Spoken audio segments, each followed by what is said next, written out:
Hello everyone, welcome to our YouTube channel. So in this way, I'm going to tell you how to remove multiple tasks on Asana. So you can see all the tasks are available here.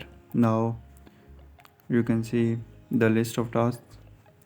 So now what we need to do, we have selected the 6 tasks. So just after selecting these tasks, now we will select more. Now 8 tasks selected.